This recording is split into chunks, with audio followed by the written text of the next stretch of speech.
శరీరంలో ఎప్పుడు మనకు తెలియకుండా జరుగుతున్న అద్భుత ప్రక్రియ శ్వాస.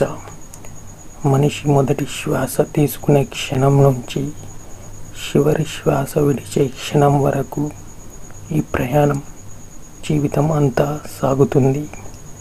కానీ ఈ శ్వాస కేవలం గాలి అయినా లేదా దీని వెనుక ఏదో ఒక ఆత్మ సంబంధిత అంతర్గత మర్మముందా? శ్వాస అంటే ఆక్సిజన్ తీసుకొని కార్బన్ డైఆక్సైడ్ను విడిచే జీవ ప్రక్రియ. ప్రతి సెల్కు ప్రాణం పొందే మార్గం అదే శ్వాస.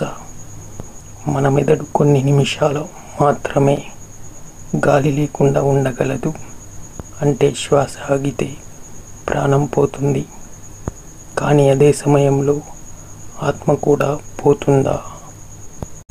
ప్రాణమే ఆత్మ, కానీ ఇది పూర్తిగా నిజం కాదు. ప్రాణం అనేది జీవశక్తి, ఆత్మ అనేది శాశ్వతం కానీ అనుసంధానమైనది. శ్వాసించే శక్తి ఆత్మ. ఆత్మ మనలోని ప్రాణంగా ఉంటూ జీవిస్తుంది. ప్రాణాయామం శ్వాస మీద నియంత్రణ ద్వారా మనసును శాంతపరచడం. ఇది జీవితంలో 72,000 నాడుల్లో ప్రవహించే ప్రాణశక్తికి మార్గం. కుండలిని యోగం ద్వారా శ్వాస శక్తిని బ్రహ్మరంధ్రం వరకు లాగగలగడం. అక్కడే ఆత్మను సాక్షాత్కరించవచ్చునని యోగులు చెబుతారు. నాడి శుద్ధి. శ్వాస నియంత్రణ ద్వారా మనసు స్థిరమవుతుంది.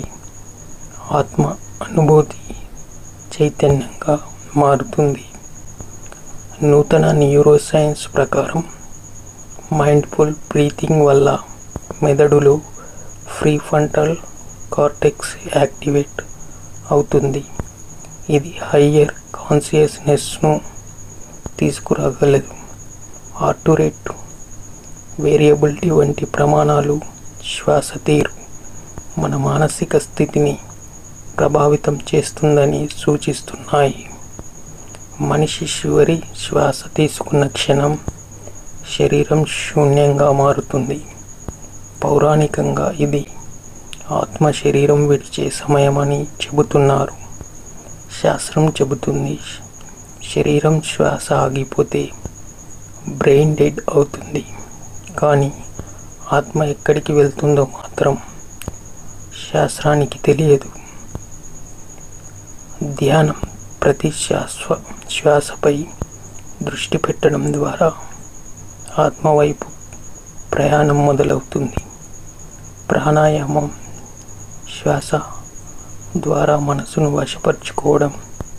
శ్రద్ధ ప్రతి శ్వాసలో జీవం ఉందని గుర్తించడమే ఆత్మజ్ఞానం.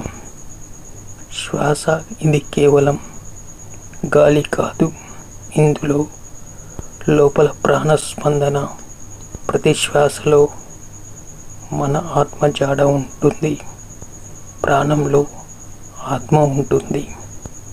ఆత్మలో పరబ్రహ్మతత్వం ఉంటుంది.